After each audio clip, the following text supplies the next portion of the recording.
السلام علیکم ورحمۃ اللہ وبرکاتہ الحمدللہ رب العالمین اللہم صلی علی محمد وعلی آل محمد۔ سیرت النبی صلی اللہ علیہ وآلہ وسلم کی کلاس نمبر 55 کے ساتھ آج ہم آپ کے سامنے حاضر ہیں،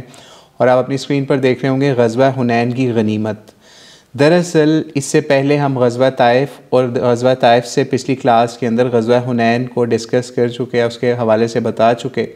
اور اس دوران ہم یہ بھی آپ کو بتا چکے کہ غزوہ حنین کے اندر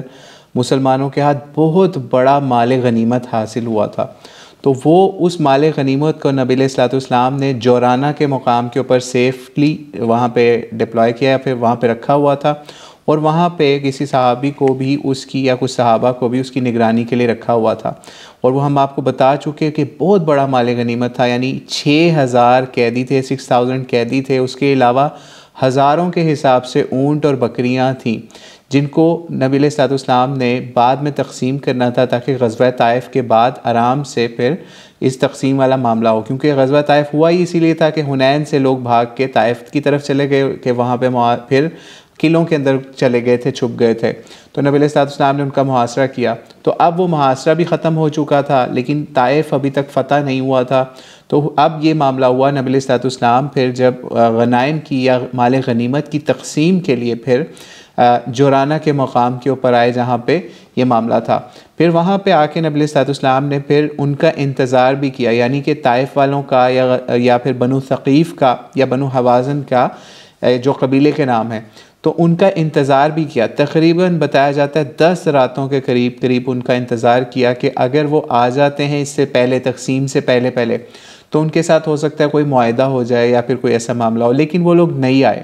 جب وہ لوگ نہیں آئے تو اس وقت پھر یہ معاملہ سٹارٹ ہونے لگا تھا کہ جو بھی مال غنیمت ہے اس کو مسلمانوں کے اوپر تقسیم کر دیا جائے، یا جو بھی لوگ اس جنگ کے اندر شریک ہوئے تھے غزوہ حنین کے اندر، ان کے اندر یہ مال غنیمت کو تقسیم کر دیا جائے۔ اس میں سب سے پہلا پوائنٹ آپ اپنی اسکرین پر دیکھ رہے ہوں گے، مؤلفۃ القلوب۔ مؤلفۃ القلوب کا مطلب ہے کہ ایسے لوگ جو نئے اسلام میں داخل ہوئے ہیں، یا جن کی اسلام کی طرف رغبت ہے،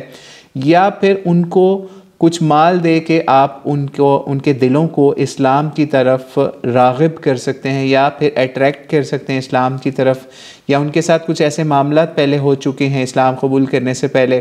تو ان کی تالیف قلب یا ان کے دل جوئی کے لیے ان کو مال دینا۔ تو اس معاملے کے اوپر نبی علیہ الصلوۃ والسلام نے سب سے پہلے قریش کا انتخاب کیا اس مال غنیمت کو تقسیم کرنے کے حوالے سے۔ اس کی وجہ یہ تھی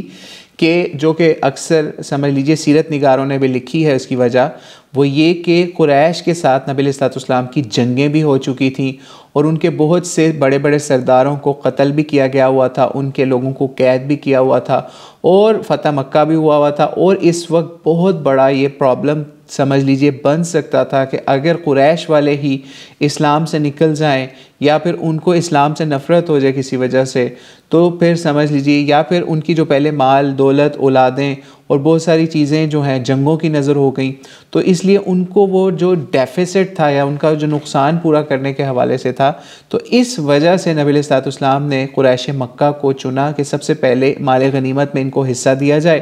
تاکہ ان کے جو نقصانات ہوئے ہیں پچھلے جنگوں کے اندر، یا پھر ان کے دل جو ہیں وہ نبی علیہ السلام کی طرف سے یا پھر اور مسلمان جو کہ مہاجر اور انصار ہیں ان کی طرف سے، اگر ان کے دل جو ہیں وہ دکھی ہیں پہلے سے، کیونکہ کافر جس وقت تھے تو اس وقت تو مسلمانوں نے ان کو قتل ہی کیا نا، ان کو قید ہی کیا، اور ان کے ساتھ معاملات بھی ہوئے غلط، یعنی جو ان کے نزدیک غلط تھے، لیکن یہ اللہ تعالیٰ کی طرف سے آرڈر تھا جنگوں کے حوالے سے، تو نبی علیہ الصلوۃ والسلام نے ان کو اوبے کیا۔ تو اس لیے ان کی تالیف قلب کے لیے نبی علیہ الصلوۃ والسلام نے سب سے پہلے ان کو مال غنیمت میں سے بڑے بڑے حصے دیے، جس کے اندر سب سے پہلا نام یا بڑے سرداروں میں نام آتا ہے ابو سفیان کا۔ ابو سفیان کو نبی علیہ الصلوۃ والسلام نے 100 اونٹ دیے اور 40 اوقیہ چاندی دی۔ یہ اوقیہ بھی عرب ورلڈ کے اندر یا عرب دنیا کے اندر اس زمانے کے اندر ایک معیار چلتا تھا، جس کو اگر آج دیکھیں تو تقریباً سمجھ لیجئے 6 کلو چاندی اور 100 اونٹ دیے نبی علیہ الصلوۃ والسلام نے ابو سفیان کو۔ اور کچھ سیرت نگاروں نے یہ بھی لکھا کہ جب نبی علیہ السلام نے اس طریقے سے اس کو 100 اونٹ دیے ابو سفیان رضی اللہ عنہ کو، تو پھر انہوں نے اور ڈیمانڈ کی کہ میرے بیٹے معاویہ کے لیے بھی آپ دیں مزید مال۔ تو پھر نبی علیہ الصلوۃ والسلام نے حضرت معاویہ رضی اللہ عنہ کے لیے بھی بتایا جاتا ہے کہ 100 اونٹ مزید دیے اور اس کے ساتھ ساتھ 6 کلو چاندی بھی دی۔ پھر حضرت ابو سفیان نے مزید ڈیمانڈ کی کہ حضرت ابو سفیان کا ایک بیٹا تھا یزید بن ابو سفیان، اس کے لیے بھی ڈیمانڈ کی کہ اس کے لیے بھی کچھ مال دیں۔ پھر نبی علیہ الصلوۃ والسلام نے اس کے لیے بھی 100 اونٹ اور اسی طریقے سے سمجھ لیجئے 6 کلو چاندی یا پھر 40 اوقیہ چاندی بھی اس کو نواز دی۔ جیسے جو بھی ڈیمانڈ کی اس نے نبی علیہ الصلوۃ والسلام نے فوری اس کی پوری کی۔ پھر اسی طریقے سے سہیل بن عمر، اس کو بھی 100 اونٹ دیے۔ حکیم بن حزام، اس کو بھی 100 اونٹ دیے۔ صفوان بن امیہ، حویفہ بن عبد العزیٰ، عیینہ بن حصن، اقرع بن حابس، مالک بن عوف، ان سب کو 100 اونٹ تقریباً دیے، کسی کو اس میں سے کم بھی، کسی کو زیادہ بھی، تقریباً کم از کم 100 اونٹ ان کو بھی دیے۔ جب نبی علیہ الصلوۃ والسلام اس طریقے سے تالیف قلب کر رہے تھے کہ قریش کے بڑے بڑے سرداروں کو یا پھر اور لوگ جن کا کسی بھی حوالے سے جنگوں کے اندر نقصان بھی ہوا تھا یا اور معاملات بھی تھے، ان کو نبی علیہ الصلوۃ والسلام نے اسلام سے قریب کرنے کے لیے یا اسلام کی طرف سے یا مہاجر اور انصار کے حوالے سے محبت ان کے دلوں کے اندر پیدا کرنے کے حوالے سے ان کو یہ بڑے بڑے مال غنیمت کے اندر سے حصے دیے۔ آج آپ دیکھیے 100 اونٹ آپ اگر کبھی کہیں کھڑا ہوا دیکھ لینا تو آپ کے ہوش ٹھکانے آ جائیں گے کہ 100 اونٹ کیا چیز ہوتی ہے۔ یعنی اگر آج بھی آپ دیکھیں تو سمجھ لیجئے کروڑوں روپے سے میں یہ مالیت چلی جاتی ہے۔ لیٹ سے اگر آج کوئی نارمل اونٹ بھی آپ لینے جائیں، اگر 5 لاکھ کا بھی ایک اونٹ ملتا ہو تو وہ آپ سمجھ لیجئے کوئی 10 لاکھ کا اونٹ ہے، کوئی 5 لاکھ کا اونٹ ہے، تو وہ سمجھ لیجئے 100 کیملز اگر ہوں تو وہ کہاں کروڑوں کے اوپر بات جا سکتی ہے۔ تو اس لیے نبی علیہ الصلوۃ والسلام نے اتنی، کیونکہ مال غنیمت ہی بہت زیادہ آیا تھا غزوہ حنین کے اندر، اور نبی علیہ الصلوۃ والسلام نے کبھی بھی اپنے لیے مال غنیمت میں سے اس طرح حصے اکٹھے نہیں کیے کہ اپنے گھر بنا لیے، اپنی جائیدادیں بنا لی ہوں، بلکہ جو بھی آتا تھا نبی علیہ الصلوۃ والسلام فوری تقسیم کر دیا کرتے تھے، اور یہاں تک کہ تقسیم کرتے تھے کہ اپنے لیے کچھ بھی باقی نہیں چھوڑا کرتے تھے۔ تو اسی طریقے سے نبی علیہ السلام نے تالیف قلب کی جب اس طریقے سے، تو اس وقت بھی یعنی جس وقت نبی علیہ السلام وہاں کے قریش مکہ کو بھی اس طرح سے بڑے بڑے مال غنیمت سے نواز رہے ہیں، یہاں پر بھی کچھ لوگوں نے اعتراضات شروع کر دیے، جیسے کہ عباس بن مرداس ایک بندہ تھا، تو اس نے بھی یہ کام کیا کہ اس نے اس کو سمجھ لیجئے 100 اونٹ سے کم دیے یا اس کی کچھ تعداد کم دی اس کو اونٹوں کی، ٹھیک ہے، تو اس نے اعتراض کیا، اس نے شعر و شاعری کے اندر بھی نبی علیہ الصلوۃ والسلام کے اوپر اعتراض کیا کہ اس طریقے سے جو میرے دوسرے لوگ ہیں جو میرے ہم پلہ ہیں، یعنی اسی کے لیول کے ہیں یا اس سے کم لیول کے ہیں، یعنی عیینہ اور اقرع، ان کو زیادہ دیا اور مجھے کم کیوں دے دیا۔ جب یہ بات نبی علیہ الصلوۃ والسلام تک پہنچی تو مختلف احادیث کے اندر بھی یا صحیح مسلم کے اندر 1060 یا پھر اس کے علاوہ جو سیرت کی کتابیں ہیں، سیرت ابن ہشام بھی، اس میں بھی اور دیگر کتابوں کے اندر یہ واقعہ نقل ہوا ہے، تو پھر نبی علیہ الصلوۃ والسلام نے پھر کہا کہ اس شخص کی زبان بندی کی جائے، یعنی مطلب یہ تھا کہ اس کو بھی مزید اونٹ دے دیے جائیں تاکہ اس کی یہ شکوہ جو ہے یہ دور ہو جائے۔ پھر نبی علیہ الصلوۃ والسلام نے اس کو بھی مزید نواز دیا۔ پھر اسی طریقے سے آپ کو بتاتے چلیں کہ اسی مال غنیمت کی تقسیم میں کسی بھی سمجھ لیجئے کسی قسم کی کوئی بے ضابطگی کا ابھی تک معاملہ سامنے نہیں آ رہا تھا، لیکن آگے چل کے پھر کیا معاملہ ہوا وہ ابھی آپ کو آگے چل کے بتاتے ہیں۔ پھر اسی طریقے سے حضرت شیمہ رضی اللہ عنہا، یہ آپ اپنی سلائیڈ کے اوپر بھی دیکھ رہے ہوں گے، فرسٹ پوائنٹ دیکھ رہے ہوں گے نا، مؤلفات القلوب، اسی کے ساتھ ہی آپ حضرت شیمہ رضی اللہ عنہا، یہ بھی آپ دیکھ رہے ہوں گے کہ ان کا نام لکھا ہوا ہے،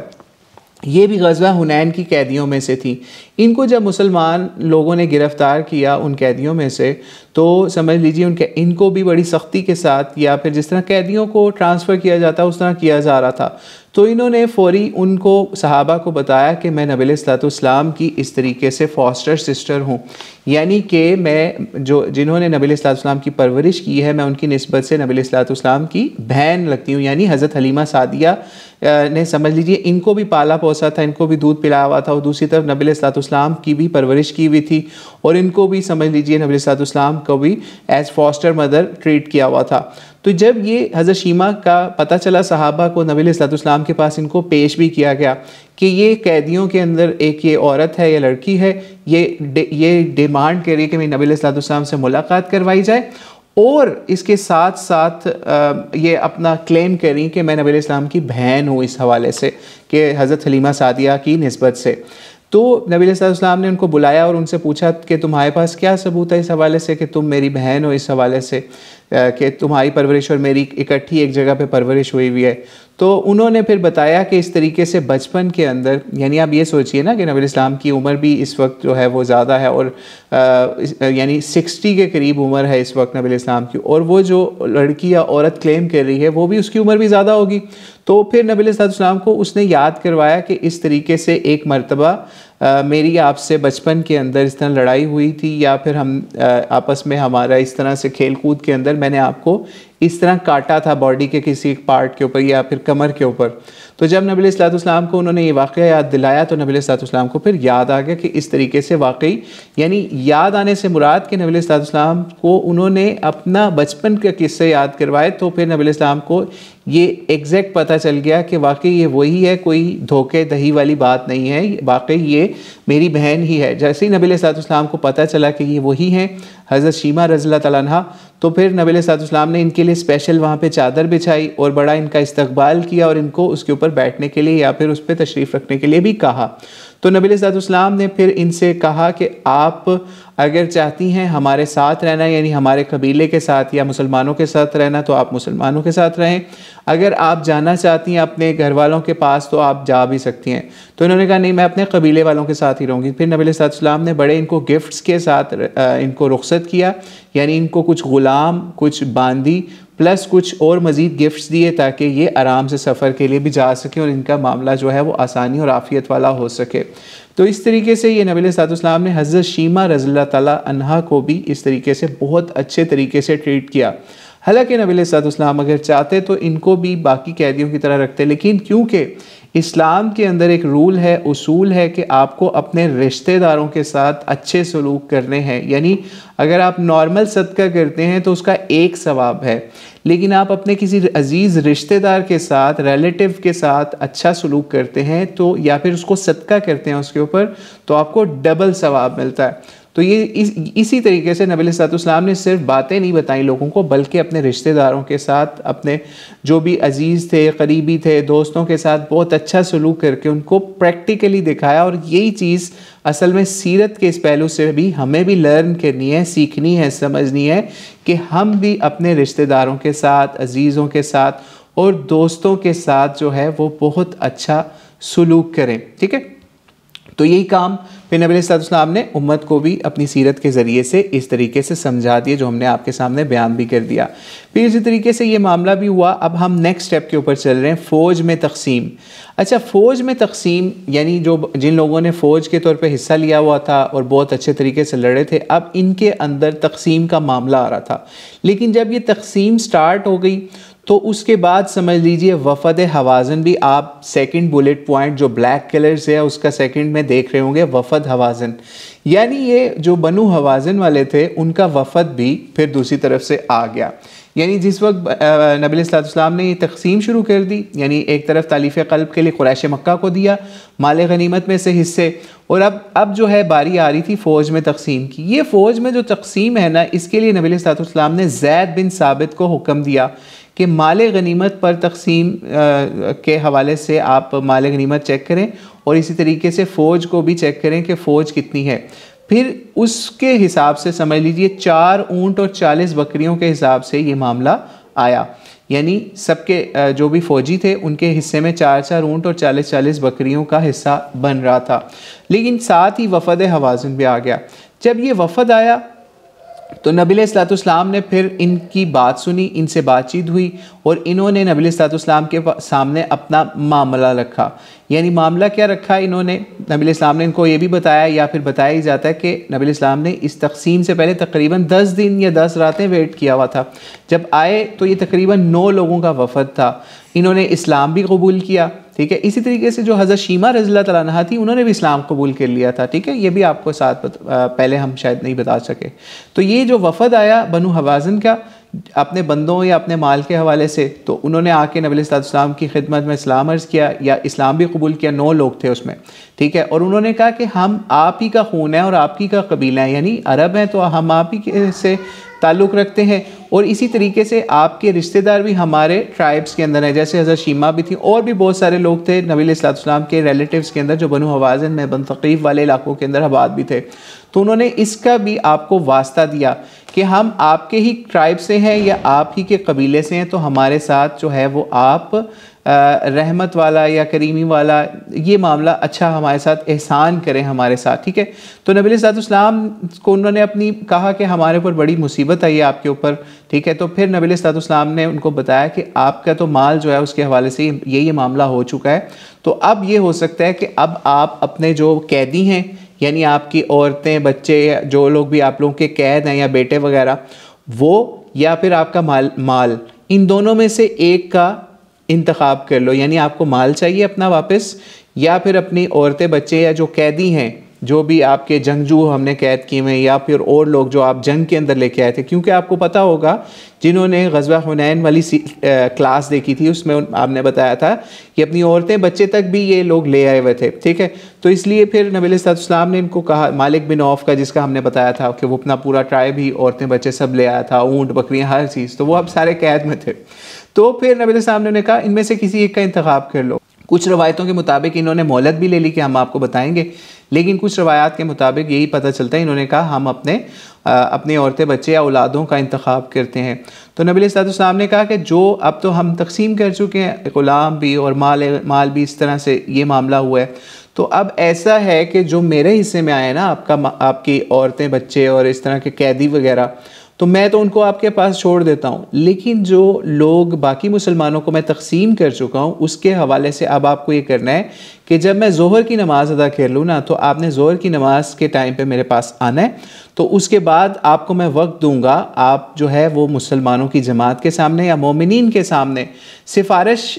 کے طور پہ میں آپ کی سفارش بھی کروں گا، اور آپ کو موقع بھی دوں گا کہ آپ اپنی درخواست رکھیں کہ آپ کے جو بھی عورتیں وغیرہ ہیں یا جو بھی آپ کے جو اولادیں ہیں ان کو ہم اپنے قیدیوں سے چھوڑ دیں، یعنی ہمارے علاوہ. یعنی نبی علیہ السلام نے اپنا تو کہہ دیا کہ میں چھوڑتا ہوں، لیکن تقسیم کیونکہ ہو چکی تھی، تو نبی علیہ السلام نے اس وجہ سے باقی مسلمانوں کے حوالے سے کہا کہ آپ جو ہے مہاجرین انصار کے سامنے یہ باتیں رکھنا کہ جو بھی حصے آتے ہیں آپ کے وہ آپ چھوڑ دیں، یعنی اپنے اپنے قیدی. تو انہوں نے پھر ایسے ہی کیا کہ نبی علیہ السلام کے سامنے انہوں نے ظہر کی نماز کے بعد اپنا اس طرح سے دوبارہ سے معاملہ رکھا. مسلمانوں نے بھی اس کو پبلکلی سن لیا. یعنی اس سے بھی پتہ چلتا ہے کہ نبی علیہ السلام پبلکلی معاملات کو ڈکلیئر کر رہے ہیں، ڈسکس کر رہے ہیں، جو کہ پرسنل میں بھی ہوئے، اب یہاں پہ پبلکلی بھی ہو رہا ہے، تاکہ جن کے پاس قیدی ہیں وہ اپنی مرضی سے چھوڑیں. یہاں پہ بھی نبی علیہ السلام نے ایک بہت زبردست طریقہ بتایا یہ کہ اگر کسی کو کوئی تحفہ یا کوئی ایسی چیز دے دی ہے تو اب یہ اس کی ملکیت ہو گئی ہے. جیسے مال غنیمت ان کو مل گیا، اب یہ ان کی ملکیت ہے. اب نبی علیہ السلام بھی ان کو چاہتے تو آرڈر بھی کر سکتے تھے، لیکن نبی علیہ السلام نے پھر بھی اخلاقی لحاظ سے اس لیول پہ زبردست طریقے سے مسلمانوں کو یہ سمجھ لیجیے طریقہ سکھایا کہ اب جو ہے وہ ان کی ملکیت ہیں، وہ گفٹس جو بھی تھے مال غنیمت والے اب جو ہے وہ واپس کریں گے اپنی مرضی سے. اس کے لیے پھر یہ ہوا جب انہوں نے یہ باتیں کہیں، تو جب نبی علیہ السلام نے اپنا اعلان کیا کہ میں اپنا جو ہے جو بھی حصہ میرے آیا ہے، قیدی جو میرے حصے میں آئے میں ان کو چھوڑتا ہوں، تو پھر اس کے بعد بہت سارے جو ٹرائبس تھے جو وہاں پہ نبی علیہ السلام کے ساتھ جماعت میں تھے یا نماز میں تھے، ان میں سے کچھ لوگوں نے ایگری بھی کیا کہ ہم بھی چھوڑتے ہیں، اپنے بھی جو بھی اونٹ ہیں ان کے حوالے سے یا عورتیں ہیں ان کو بھی ہم واپس کر دیتے ہیں. لیکن جو عباس بن مرتاز تھا نا، اس نے کہا کہ میں اور بنو سلیم جو ہیں یہ اپنے حصے واپس نہیں کرتے. ٹھیک ہے، تو اس حوالے سے اور بھی کچھ لوگوں نے پھر اس حوالے سے کہا. لیکن بہرحال یہ معاملہ یہ ہوا کہ کچھ قبائل، زیادہ تر قبائل کے جو سردار تھے یا قریشی تھے، انہوں نے ایگری کیا نبی علیہ السلام کی حوالے سے، اور اپنے اپنے قیدی جو ہیں وہ ان کو بنو حوازن کو واپس کر دیے. ٹھیک ہے، اور اسی طریقے سے پھر یہ معاملہ یہ ہوا کہ پھر نبی علیہ السلام نے پھر مزید تقسیم کے حوالے سے اب کیونکہ قیدی وغیرہ چلے گئے، اب کیونکہ فوج کے اوپر بھی مال تقسیم ہو رہا ہے، جیسے کہ آپ کو ہم سلائیڈ کے اوپر بھی دکھا چکے، تو پھر یہاں پہ پھر یہ معاملہ ہوا جو کہ احادیث کی کتابوں کے اندر بھی ملتا ہے. مسند احمد میں 10919 روایت کے اندر بھی یہ چیز ملتی ہے کہ اس وقت جب یہ سارا معاملہ ہو گیا ان کے قیدی تقسیم ہونے والا، تو اب یہ معاملہ ہوا کہ آپ علیہ الصلوۃ والسلام کے پاس کچھ مال فے بھی تھا، ٹھیک ہے، جو کہ سمجھ لیجئے نبی علیہ الصلوۃ والسلام نے خود تقسیم کرنا تھا اپنی ڈسکریشن کے اوپر یا اپنی اتھارٹی کے اوپر، ٹھیک ہے، یعنی وہ مال جو بغیر جنگ لڑے ہوئے ہاتھ میں آ جاتا ہے اس کو نبی علیہ الصلوۃ والسلام نے مزید تقسیم کرنا تھا۔ جب وہ تقسیم کرنے کے لیے فوج کے اوپر بھی تقسیم کرنا تھا اور جو لوگ بھی تھے وہاں پہ ان پہ تقسیم کرنا تھا، تو یہاں پہ کیونکہ بہت بڑا مال تھا تو یہاں پہ یہ ہوا کہ نبی علیہ الصلوۃ والسلام کو کچھ بدو جو تھے، یعنی عرب کے جو سمجھ لیجئے اگر آج کے حساب سے دیکھیں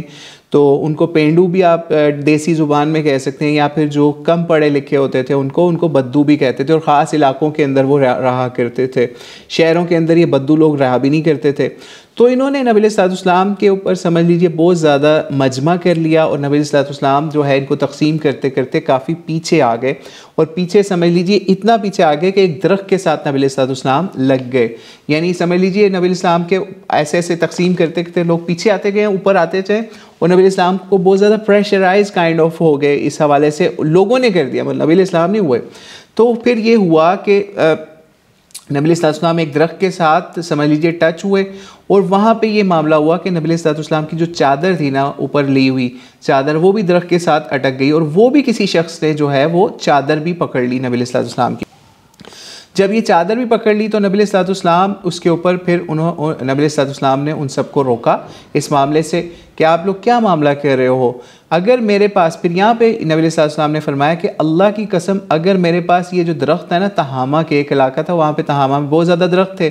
اگر اس کے برابر بھی اونٹ اور مال آ جائے نا تو پھر بھی میں تمہارے درمیان بانٹ دوں گا، اور تم مجھے کسی لحاظ سے بخیل، بزدل یا پھر اس کے اندر خائن یا جھوٹا اس حوالے سے نہیں پاؤ گے، یعنی میں سب کچھ تمہارے اندر بانٹنے آیا ہوں، تو تم لوگ کیوں اس حوالے سے جلد بازی کر رہے ہو، ٹھیک ہے۔ تو خیر جب نبی علیہ الصلوۃ والسلام نے پھر اس کے علاوہ جو وہاں پاس اونٹ تھا اس کے اوپر بھی ہاتھ رکھ کے کہا کہ جو ہمیں مال ملتا ہے یعنی خمس ملتا ہے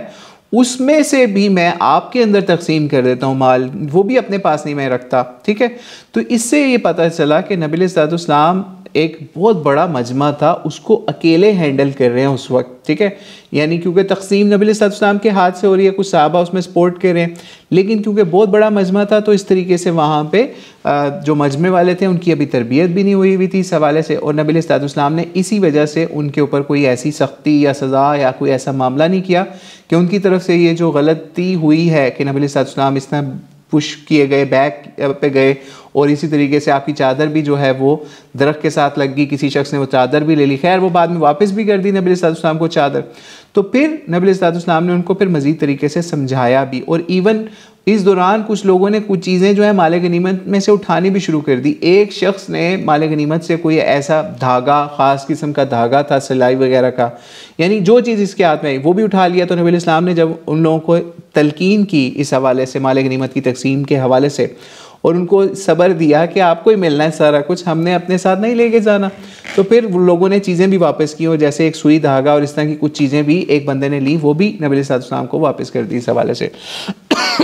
جس کا ذکر جو ہے وہ احادیث کی کتابوں کے اندر بھی مسند احمد 10919 میں بھی اور دیگر کتابوں کے اندر بھی آتا ہے۔ تو خیر پھر اس طریقے سے نبی علیہ الصلوۃ والسلام نے اس معاملے کو بھی لوگوں کو سمجھ لیجئے بڑے احسن طریقے سے نبھایا اور سمجھایا۔ کسی نے یوٹیوب والی سائٹ پہ کویسچن آیا کہ یزید بن ابو سفیان رضی اللہ عنہ تو فتح مکہ سے پہلے مسلمان ہو گئے تھے نا؟ اصل میں جو یزید بن ابو سفیان بالکل ان کے بارے میں یہی ہے کہ فتح مکہ سے پہلے مسلمان ہو گئے تھے، یعنی اپنے گھر والوں میں سے کافی پہلے مسلمان ہو گئے تھے، یعنی حضرت ابو سفیان تو فتح مکہ کے موقع پہ ہو رہے ہیں، لیکن یزید بن ابو سفیان جو ہیں رضی اللہ عنہ ان کے بارے میں بہت زیادہ نہیں ملتا، لیکن پتہ یہ چلتا ہے کہ یہ ابو سفیان رضی اللہ عنہ سے پہلے مسلمان ہوئے تھے، ٹھیک ہے۔ یہ بھی ایک کویسچن کسی نے لائیو پہ پوچھا ہوا تھا یوٹیوب کے اوپر۔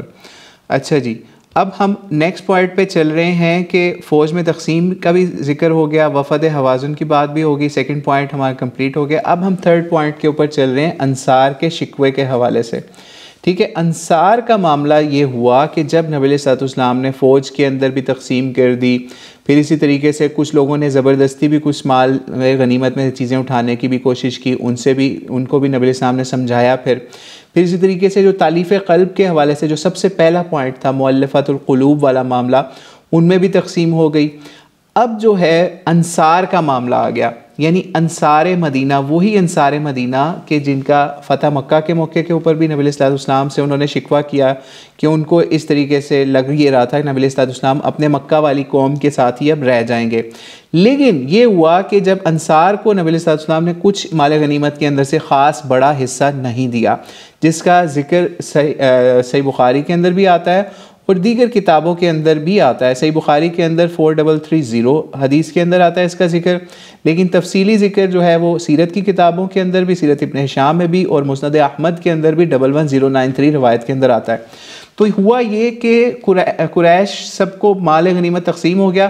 انصار کو کچھ نہ ملا، یعنی انصار کو کچھ بہت کم ملا یا دیا ہی نہ گیا۔ تو انصار میں سے کچھ جو نوجوان تھے نا، کچھ ایسے لوگ تھے، تو انہوں نے بہت عجیب بات شروع کر دی کہ لگتا ہے کہ جیسے نبی علیہ الصلوۃ والسلام کے اوپر ان کی قوم کی محبت غالب آ گئی، یعنی مکے والوں کی محبت غالب آ گئی ہے، ٹھیک ہے۔ تو سعد بن عبادہ جو ہیں انہوں نے بھی نبی علیہ الصلوۃ والسلام سے اس حوالے سے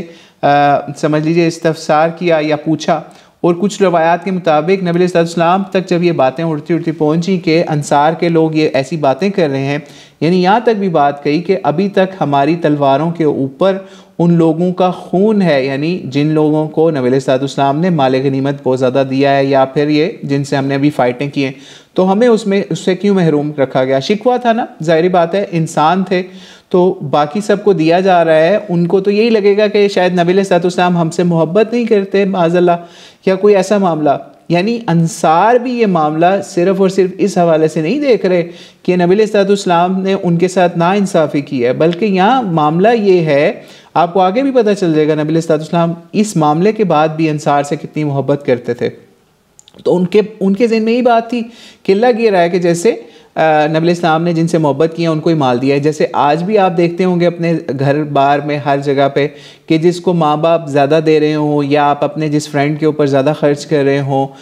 تو لوگ یہی سمجھ رہے ہوتے ہیں دور سے کہ جیسے آپ کے ماں باپ کو یا آپ کو اس شخص سے زیادہ محبت ہے جس کے اوپر آپ مال خرچ کر رہے ہیں۔ تو ان کو بھی غالباً اس طرح کی بات ان کے ذہن میں آ گئی ہوگی، لیکن بہرحال جو بھی ان کا گمان تھا وہ زبانوں کے اوپر آ گیا، کچھ انصاریوں کا، سب کا نہیں۔ نبی علیہ الصلوۃ والسلام کے پاس پھر سعد بن عبادہ بھی آئے، نبی علیہ السلام نے ان سے بھی پوچھا کہ کیا یہ معاملہ ہوا ہے۔ تو پھر اس کے بعد یہ معاملہ ہوا کہ نبی علیہ الصلوۃ والسلام نے سعد بن عبادہ سے بھی پوچھا تو کہ تم بھی اس میں شریک ہو یا کوئی ایسا معاملہ ہے؟ تو انہوں نے کہا میں بھی اپنی قوم کا ایک شخص ہوں اس حوالے سے، لیکن حضرت سعد بن عبادہ کی طرف سے کوئی ایسا شکوہ نبی علیہ السلام سے نہیں سامنے آیا کیونکہ ان کے سردار تھے۔ تو خیر پھر اس کے بعد یہ ہوا، نبی علیہ الصلوۃ والسلام نے آرڈر دیا کہ انصار کو اکٹھا کرو، سارے انصار کو ایک خاص خیمہ یا خاص علاقہ یا ایک خاص باڑہ لگایا گیا، اس کے اندر نبی علیہ الصلوۃ والسلام نے انصار کو اکٹھا کیا، اور تاکہ سارے انصار جو بھی جنگ کے اندر شریک تھے نبی علیہ الصلوۃ والسلام کے ساتھ آئے ہوئے تھے مکہ یا ابھی حنین کی غنیمتوں کی تقسیم کے اوپر بھی یا جرانہ کے مقام کے اوپر، ٹھیک ہے، اب یہ مکے سے کافی باہر دور کا مقام ہے جرانہ جہاں پہ یہ تقسیم ہو رہی ہے، وہاں پہ خاص جگہ پہ نبی علیہ الصلوۃ والسلام نے سارے انصاریوں کو جمع کیا۔ زیادہ تر وہاں پہ انصاری تھے، کچھ کے مطابق کچھ جو ہیں مہاجرین بھی آگے، لیکن زیادہ وہاں پہ صرف اور صرف انصار کو اکٹھا کیا، ٹھیک ہے۔ پھر نبی علیہ الصلوۃ والسلام نے ان کو انصار کو اکٹھا کرنے کے بعد اللہ تعالیٰ کی حمد و ثنا کی، ٹھیک ہے، اللہ کی تعریف کی۔ اس سے بھی پتہ چلتا ہے نبی علیہ السلام کوئی بھی خطبہ شروع کرتے تھے تو اللہ کا نام لیا کرتے تھے، اللہ کی تعریف کرتے تھے۔ اور پھر نبی علیہ الصلوۃ والسلام نے کہا اے انصار کی جماعت، تمہاری طرف سے یہ کیسی بات مجھ تک پہنچی ہے؟ کیا تم نے اپنے دلوں میں کچھ رنجش محسوس کی ہے؟ کیا یہ حقیقت نہیں کہ میں تمہارے پاس آیا تو تم راہ راست سے یعنی سیدھے راستے سے بھٹکے ہوئے تھے، تو تمہیں میں نے ہدایت سے سرفراز کیا ہے، تمہیں ہدایت دی، اور تم تنگ دست تھے یعنی تم غریب تھے تو اللہ تعالیٰ نے تمہیں مالدار بنا دیا، تم ایک دوسرے کے دشمن تھے تو اللہ نے تمہارے دلوں کو آپس میں جوڑ دیا۔ سب انصار نے کہا یہ بالکل صحیح ہے، اللہ اور اس کے رسول کا ہم پر بہت فضل اور احسان ہے۔ آپ علیہ السلام نے پھر فرمایا انصاریوں سے، ٹھیک ہے، انصار کے لوگوں سے کہا کیا تم میری ایک بات نہیں مانو گے؟ وہ بولے اللہ کے رسول کون سی بات؟ ہم پر تو اللہ اور اس کے رسول کا بہت احسان اور فضل ہے۔ اور آپ صلی اللہ علیہ وسلم نے فرمایا اللہ کی قسم تم چاہو تو یہ بھی کہہ سکتے تھے، یعنی نبی علیہ السلام نے تو ان کو احسان یاد دلائے نا کہ میری وجہ سے تم لوگوں کو ہدایت ملی، مال و دولت ملا، اور اللہ تعالیٰ نے تم لوگوں کے اوپر بڑی فضیلتیں کی، ٹھیک ہے، لیکن نبی علیہ السلام نے کہا یہ سب باتیں تم لوگ تو مان گئے ہو، یعنی انہوں نے ایگریڈ کیا اس بات سے یعنی آپ سوچئے انہوں نے وہ بات نہیں کی جو اب نبی علیہ الصلوۃ والسلام انصار سے کہنے لگے ہیں کہ تم لوگ یہ بات بھی کہہ سکتے تھے، ٹھیک ہے، کہ تم میرے بارے میں یعنی نبی علیہ الصلوۃ والسلام کے بارے میں یہ بات کہتے کہ آپ ہمارے پاس ایسی حالت میں آئے جب لوگ آپ علیہ السلام کی تکذیب کرتے تھے، یعنی نبی علیہ السلام کو جھٹلاتے تھے جس وقت مکے والے، تو آپ اس وقت ہمارے پاس آئے تو ہم نے جو ہے آپ کی تصدیق کی۔ آپ انصاریوں کو یہ بھی نبی علیہ السلام نے ریلائز کرایا کہ آپ کی گریٹنس ہے کہ آپ نے اس طرح کے کوئی بات نہیں کی، تانا کوئی نہیں اس حوالے سے میرے پاس پیش کیا، بلکہ آپ لوگوں نے میری تصدیق کی تھی، ٹھیک ہے۔ اور پھر نبی علیہ السلام نے پھر کہا کہ جس وقت آپ کو آپ کی قوم نے بے یار و مددگار چھوڑ دیا، یعنی مکے والوں نے جب آپ کو چھوڑ دیا، آپ مجھے یہ بھی کہہ سکتے کہ ہم نے آپ کی مدد کی تھی، ٹھیک ہے۔ پھر قوم نے آپ کو اپنے شہر اور وطن سے نکال دیا تو ہم نے آپ کو اپنے پاس رہنے کی جگہ دی تھی، یعنی نبی علیہ السلام انصار کی یہ کوالٹی بتا رہے ہیں کہ حالانکہ آپ نے یہ کام میرے ساتھ کیا لیکن آپ نے اس کو دہرایا نہیں، رپیٹ کر کے مجھے یہ کہہ بھی سکتے تھے اس وقت کہ جب میں نے مال غنیمت میں سے آپ کو حصہ نہیں دیا تو آپ یہ بھی بات کہہ سکتے تھے، اور آپ یہ بھی کہہ سکتے تھے کہ ہم نے آپ کو مال سے آپ کی مدد کی تھی جب آپ تنگ دست ہو گئے تھے، ٹھیک ہے۔ تو اے انصار، ٹھیک ہے، پھر نبی علیہ السلام نے انصار کو کہا اے انصار کیا تم نے دنیا کی معمولی متاع یعنی ان کے مال سے دلوں میں رنجش پیدا کر لی ہے، یعنی یہ جو سامان ہے یہ اس کو دیکھ کے آپ نے اپنے دلوں کے اندر ایسی رنجش پیدا کر لی یا میرے حوالے سے آپ نے کوئی اس دل میں کوئی بات سوچی ہے؟ تو میں نے ان لوگوں کو، پھر نبی علیہ السلام نے ان کو کلیئر کیا کہ میں نے ان کو یہ مال اس لیے دیا تاکہ یہ لوگ اسلام میں پختہ ہو جائیں، اور میں نے تمہیں اسلام کے سپرد کیا، یعنی ان کو تو میں نے مال دے کے ان کا ایمان مضبوط کرنے کی یا ان کو اٹریکٹ کرنے کی اسلام کی طرف کوشش کی، لیکن میں نے تمہارے اسلام کے حوالے سے ایسی کوئی چیز نہیں دیکھی کہ میں تمہیں مال کے ذریعے سے پھر تمہارا اسلام جو ہے اس کو سپورٹ کرتا۔ تو نبی علیہ السلام نے پھر ان کو کہا کہ میں نے تمہیں اسلام کے سپورٹ کر دیا تھا۔ پھر بہت ہی بڑی بات کہی نبی علیہ السلام نے، کہا اے انصار کیا تم اس بات پر راضی نہیں ہو کہ لوگ بھیڑ بکریاں اونٹ لے کر اپنے گھروں کو جائیں اور تم اللہ کے رسول کو اپنے ساتھ لے کر گھروں کو جاؤ، ٹھیک ہے، یعنی لوگ مال غنیمت لے کے جائیں اور تم اللہ کے رسول کو اپنے ساتھ لے کے جاؤ اپنے گھروں کو۔ اور پھر کہا اس ذات کی قسم جس کے ہاتھ میں محمد علیہ السلام کی جان ہے، اگر ہجرت والی سعادت نہیں ہوتی تو میں بھی انصار میں سے ہی ایک فرد ہوتا۔ اگر لوگ ایک گھاٹی میں یعنی ایک رستے پر چلیں اور انصار کسی دوسرے رستے یا گھاٹی میں گزریں تو میں بھی اس گھاٹی یا اس رستے میں چلوں گا، یعنی میں انصار کا ساتھ نہیں چھوڑوں گا۔ پھر اس کے بعد نبی علیہ السلام نے پھر انصار نے جب یہ باتیں سنی اس طرح کی تو پھر نبی علیہ السلام نے انصار کے لیے دعا کی، کیونکہ ان سے غلطی ہوئی کہ انہوں نے نبی علیہ السلام کے حوالے سے کچھ غلط بات سوچی کہ انہوں نے ہمیں مال غنیمت میں سے حصہ نہیں دیا۔ تو نبی علیہ السلام نے کہا یا اللہ انصار پر، ان کی اولادوں پر اور ان کی اولادوں کی اولادوں پر سب پر رحم فرما، یعنی اپنا فضل کر، رحم کر ان کے لیے۔ نبی علیہ السلام نے پھر دعا دی انصار مدینہ کے لیے۔ اور حضرت ابو سعید خدری کا بیان ہے اس حوالے سے، اس حدیث کے حوالے سے، وہ کہتے ہیں کہ جب نبی اسلام کی باتیں سنی نا انصار نے تو وہ بلک بلک کے رونے لگے، یعنی نبی السلام کا یہ خطبہ سن کے وہ رونے لگ گئے، اور اتنا روئے کہ ان کی داڑیاں جو ہے نا وہ گیلی ہونے لگ گئی، ٹھیک ہے۔ اور پھر انہوں نے نبی علیہ السلام کو کہا کہ ہم اللہ کی تقسیم، اللہ اور اس کے رسول کی تقسیم کے اوپر اور اپنے حصے کے اوپر راضی ہیں، یعنی انہوں نے اپنی راضی ہونا نبی علیہ السلام کو شو کیا کہ ہم واقعی ہی آپ نے جو تقسیم کی ہے اس کے اوپر راضی ہیں۔ یعنی اس سے بھی یہ چیز پتہ چلتی ہے کہ نبی علیہ السلام نے انصار کو یہ نہیں کہا کہ میں نے آپ کو مال نہیں دیا، اس کی کوئی اور وجہ ہے، کوئی ایسا معاملہ، بلکہ اسٹریٹ فارورڈ نبی علیہ السلام نے ان کو بتایا کہ میں نے جن لوگوں کو مال دیا ہے وہ اس وجہ سے دیا ہے تاکہ ان کی جو ہے نقصانات یا ان کے معاملات جو ہیں وہ ان کو بھول کر وہ اسلام کے اوپر فوکس کرتے ہوئے یا ان کی محبت اسلام کے ساتھ زیادہ اسٹرانگ ہو جائے، اور آپ کی محبت یا آپ کے اسلام کے حوالے سے مجھے کوئی ایسا معاملہ نہیں، اس وجہ سے میں نے آپ کو مال کے ذریعے سے نہیں کیا۔ تو اس سے بھی ہمیں یہ چیز پتہ چلتی ہے کہ نبی علیہ السلام کے لیے مال و دولت کی کوئی بھی حیثیت نہیں تھی، بلکہ نبی علیہ السلام کے لیے اصل حیثیت تھی اسلام کی اور ایمان کی، ٹھیک ہے۔ اور اس سے ہمیں بھی یہ چیز سمجھنی چاہیے کہ اگر آج کسی کو دین کے رستے کے اوپر چلتے ہوئے مال میں کمی آ جاتی ہے یا پھر اس کی اولاد میں کمی آ جاتی ہے، کوئی اس کے ساتھ کوئی اور معاملہ ہو جاتا ہے، کوئی نقصان ہو جاتا ہے، تو اس کو نبی علیہ الصلوۃ والسلام کے صحابہ کی طرف دیکھنا چاہیے کہ ان کو دنیاوی مال نہیں ملتا تھا لیکن ان کو اسلام کی دولت ملی ہوتی تھی، اور نبی علیہ السلام ان کے ایمان کی گواہی دے رہے ہوتے تھے، جیسے نبی علیہ السلام نے انصار کے ایمان کی گواہی دی۔ تو اس سے پتہ چلتا ہے کہ ہمیں بھی آج اس سے سیکھنے کی ضرورت ہے۔ اگر کسی کے پاس مال و دولت کم ہے، جیسے کہ آپ کو پتہ ہے سورہ بقرہ کے اندر اللہ تعالیٰ نے فرمایا نا، جس کا بعد اعوذ باللہ من الشیطان الرجیم، یا ایھا الذین آمنوا استعینوا بالصبر والصلاۃ ان اللہ مع الصابرین ولا تقولوا لمن یقتل فی سبیل اللہ اموات بل احیاء ولکن لا تشعرون۔ پھر اس کے بعد کہا وَلَنَبْلُوَنَّكُمْ، ہم ضرور آزمائیں گے، وَلَنَبْلُوَنَّكُمْ بِشَيْءٍ مِّنَ الْخَوْفِ وَالْجُوعِ وَنَقْصٍ مِّنَ الْأَمْوَالِ، یعنی ہم ضرور آزمائیں گے، اس سے تمہارے مالوں میں کمی سے اور پھلوں میں کمی سے، ٹھیک ہے، رزق میں کمی سے۔ تو یہ نبی علیہ السلام نے ہم تک دین پہنچایا کہ ہمیں مال، اسباب، دولت اس کی طرف دیکھ کے یہ نہیں سمجھنا چاہیے اگر کسی کے پاس بہت زیادہ آ گیا ہے تو اس کا مطلب ہے اس کا اسلام بہت اعلیٰ ہو گیا ہے، اگر اس کے پاس جو ہے وہ بہت زبردست سپیریئر چیزیں ہیں یا مال و دولت کے انبار لگے ہوئے ہیں، تو یہ کوئی نشانی نہیں ہے کہ اس کا اسلام بہت اعلیٰ ہے یا اس کو بہت اللہ تعالیٰ کی طرف سے معاملہ ہو رہا ہے، بلکہ یہ اس کی آزمائش کا سامان ہے جو اس کے پاس آ رہا ہے، اس کا حساب بھی اتنا ہی زیادہ ہوگا، ٹھیک ہے۔ تو اس لیے ہمیں نبی علیہ السلام کی سیرت سے یہ تسلی ملتی ہے کہ جو بھی ہمارے ہاں غریب بھی ہوں چاہے امیر بھی ہوں، ان کو اپنے مالوں کا حساب دینا ہے، اور ان کے لیے وہ مال ہی ٹیسٹ ہے۔ کسی کو اللہ تعالیٰ دے کے آزماتے ہیں، کسی کو اللہ تعالیٰ نہیں دے کے آزماتے، اور اسی چیز کا اظہار نبی علیہ السلام نے بھی اپنی سیرت کے ذریعے سے کیا، اور نبی علیہ السلام کے پاس جتنا بھی مال آتا تھا اور وہ تقسیم کر کے اگلے دن بھی نہیں اپنے پاس رکھا کرتے تھے، ٹھیک ہے۔ تو یہ معاملہ ہوا۔ آج کے ہم آخری پوائنٹ کے اوپر چل رہے۔ انصار کا تو شکوہ تھا، شکایت تھی نبی علیہ السلام سے، جس کو نبی علیہ السلام نے کتنے اچھے خطبے کے ذریعے سے دور کر دیا، ان کو سمجھا بھی دیا۔ لیکن آخری پوائنٹ آپ دیکھ رہے ہوں گے جو لکھا ہوا ہے ذوالخویسرہ، ٹھیک ہے۔ یہ جو ہے نا ذوالخویسرہ،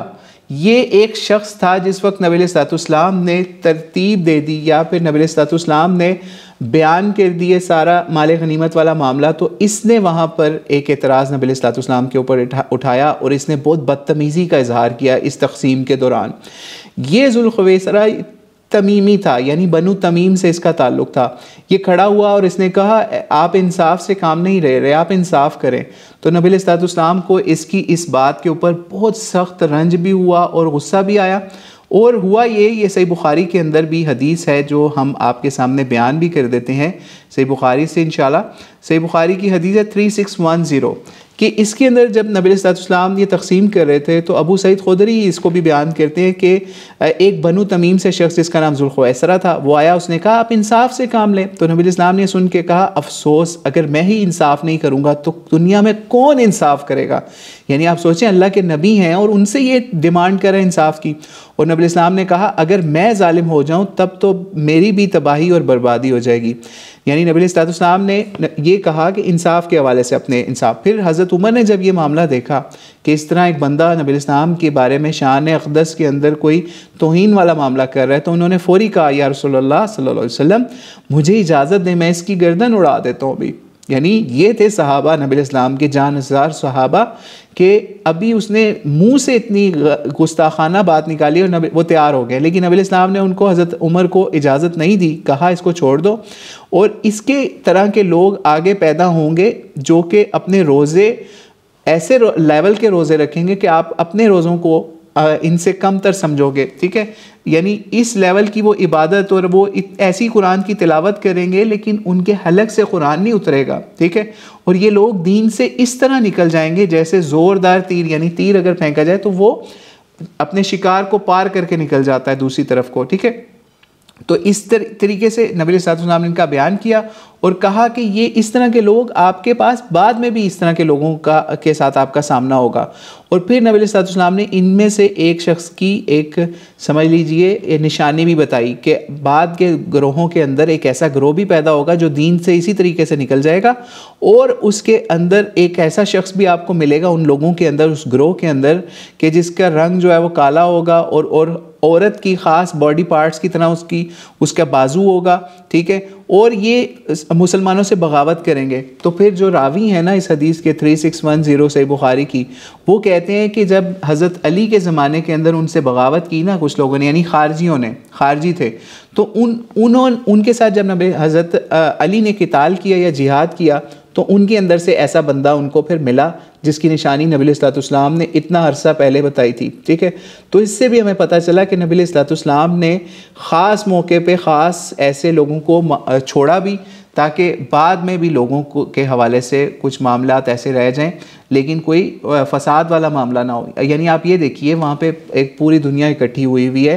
جو کہ عرب کے اندر مدینے سے بھی آئے ہوئے ہیں لوگ، مکے سے بھی آئے ہوئے ہیں، اور اس طریقے سے اس نے نبی علیہ السلام کے اوپر اعتراض کیا یا آپ کے بارے میں غلط بات کہی ہے، لیکن نبی علیہ الصلوۃ والسلام نے خود سے اس کو فوری قتل کرنے کا آرڈر نہیں دیا اس حوالے سے، کیونکہ اس وقت وہ معاملہ ایسا تھا کہ اس کو اگر اس وقت مار دیا جاتا تو وہاں پہ مزید فساد کا معاملہ تھا. تو اس سے ہمیں بھی یہ سیکھنے کی ضرورت ہے کہ آپ بھی اگر کسی ایسے معاملے ایسے ماحول کے اندر ہوں اور وہ نبی علیہ الصلوۃ والسلام کے بارے میں اگر کوئی ایسی نازیبا الفاظ کر لے تو آپ کو بھی قانون ہاتھ میں نہیں لینا بلکہ اس کے لیے رجوع قانون سے کرنا ہے تاکہ کوئی معاملہ زیادہ خراب نہ ہو جائے، ٹھیک ہے. تو اس لیے ہمیں بھی بڑی احتیاط سے چلنا ہے کیونکہ آج ہم ایسے ماحول کے اندر رہتے ہیں جہاں پہ کفار کا بھی سامنا ہے، دیگر اقوام کا بھی سامنا ہے، اور ہم جب ایسے ماحول میں ہیں تو ہمیں فساد سے بچتے ہوئے بہت احتیاط کے ساتھ اس طرح کے معاملات کو لے کے چلنا ہے اور قانون سے اس حوالے سے رجوع کرنا ہے تاکہ کوئی فساد والا معاملہ کسی بھی حوالے سے برپا نہ ہو جائے، ٹھیک ہے. تو یہ آج کا لاسٹ پوائنٹ تھا اور ایک اور اناؤنسمنٹ ہم کر کے آج کی نشست کو ختم کرتے ہیں انشاءاللہ. آگے چونکہ رمضان آ رہا ہے اور رمضان جو ہے وہ قرآن پاک کا مہینہ ہے، تو رمضان کے اندر ہم ہو سکتا ہے کہ سیرت کی کلاس کو کنڈکٹ نہ کر سکیں. ہاں یہ ضرور ہے کہ ہم کوشش کریں گے ایک کلاس اور کریں، یا تو اگر کل ہو سکی، ادروائز ہم رمضان کے اندر ایک کلاس اور کریں گے جس کے اندر ہم صرف اور صرف مین فوکس یہ ہوگا کہ نبی علیہ الصلوۃ والسلام کا رمضان کیسا ہوتا تھا. یعنی ہم اس کے اندر صرف اور صرف نبی علیہ الصلوۃ والسلام کے رمضان کی جو لائف ہوگی اس کو بیان کریں گے. یعنی ابھی تک تو ہم 8 ہجری کے اینڈ پہ پہنچے ہیں کہ نبی علیہ السلام کی لائف کا جو 8 ہجری کا ایئر ہے وہاں پہ کیا کیا معاملے ہوئے، ابھی غزوہ حنین کی تقسیم تک پہنچ گئے ہیں. آگے ہم انشاءاللہ تعالی ابھی ہم رمضان کے بعد پھر یہیں سے کنٹینیو کریں گے، لیکن اس دوران ہم ایک جو ایپیسوڈ کے اندر انشاءاللہ یا تو لائیو یا ریکارڈڈ یہ کریں گے جس کے اندر ہم صرف اور صرف وہ نبی علیہ الصلوۃ والسلام کے اعمال، خصوصی اعمال یا پھر مصروفیات جو نبی علیہ السلام کی لائف کے اندر رمضان کے مختلف مواقع کے اوپر ہوئیں وہ انشاءاللہ ہم اس کے وہ سامنے رکھیں گے تاکہ ہم اس سے یہ سمجھ سکیں کہ ہم نے اپنے رمضان کو کیسے گزارنا ہے اور کیا معاملہ کرنا ہے. اور آگے رمضان آ رہا ہے تو اس کے لیے ایک چیز ذہن میں رکھیے کہ کوشش یہ کریے کہ رمضان کے اندر جو ہے کثرت کے ساتھ قرآن پاک کی تلاوت کریں، قرآن پاک پہ عمل کرنے کی کوشش کریں، اور اسی طریقے سے صدقہ خیرات بہت زیادہ کریں. جیسے نبی علیہ السلام کے بارے میں آتا ہے کہ تیز آندھی کی طرح، جس طرح تیز آندھی آتی ہے نا اس طرح سے صدقہ خیرات رمضان کے اندر آپ کا بڑھ جاتا تھا، راتوں کا قیام لمبا ہو جاتا تھا، ٹھیک ہے. اسی طریقے سے اور جو معاملات ہیں نبی علیہ السلام کے نیکیاں کرنے کے وہ بہت زیادہ لوگوں کے اندر اس کی ترویج کی جاتی تھی نبی علیہ السلام کی طرف سے. انشاءاللہ اس کے اوپر ایک اسپیشل ایپیسوڈ کریں گے. اور اس دوران جو غزہ کے اندر جو مسلمان اس وقت بہت برے حال میں ہیں ان کی مدد کے لیے بھی جس طریقے سے آپ سے کوشش ہوتی ہے مال کے ذریعے سے، اگر آپ کسی بڑے لیول پہ ہیں، حکومت کے اندر ہیں، اس لیول کے اوپر آپ کوشش کر سکتے ہیں، اس پہ کریں. آرمی میں ہیں اس میں کوشش کریں. اور اگر آپ کچھ بھی نہیں کر سکتے کم از کم اللہ کے حضور رو کے دعائیں کریں کہ اللہ تعالیٰ ان کی مدد فرمائے اور ہمیں یہ توفیق دے. اللہ تعالیٰ ہمیں معاف بھی کرے جو ہم ان کی مدد اگر نہیں کر رہے تو اللہ تعالیٰ ہمیں معاف بھی کرے، اور جو آرگنائزیشنز ان کی مدد کے لیے کوشش کر رہی ہیں ان کے ساتھ فائنینشلی اور ہر طرح کا تعاون بھی کریں. امید ہے آج سیرت کی کلاس سے آپ کو اپنی لائف کے اندر سمجھنے سیکھنے کے اندر بہت ساری چیزیں نبی علیہ السلام کے اسوہ حسنہ سے ملی ہوں گی. اور اگر اس حوالے سے کوئی سوال ہو تو آپ کویسچن پوسٹ کر دیں، ادروائز ہم اسٹریم کو اینڈ کرتے ہیں. اللہ عالم بالصواب. السلام علیکم ورحمۃ اللہ وبرکاتہ. جی ایک اور کویسچن ہے گوگل میٹ پہ، how was the distribution among the army. جی فوج میں جو تقسیم تھی نا وہ سیکنڈ پوائنٹ جو آپ دیکھ رہے ہیں نا وہ اس طرح سے ہوئی تھی کہ نبی علیہ السلام نے زید بن ثابت کو حکم دیا تھا کہ وہ مال غنیمت کا حساب لگائیں، ٹھیک ہے. تو وہ ایک ایک فوجی کے حصے میں 4 اونٹ اور یا پھر اس کے ایکول 40 بکریاں آئی تھیں، اور جو گھوڑے پہ سواری کر کے جنہوں نے جنگوں میں حصہ لیا تھا ان کے حصے میں 12 اونٹ یا 100 بکریاں آئی تھیں، ٹھیک ہے. وہ اس طریقے سے ان کی ڈسٹریبیوشن ہوئی تھی.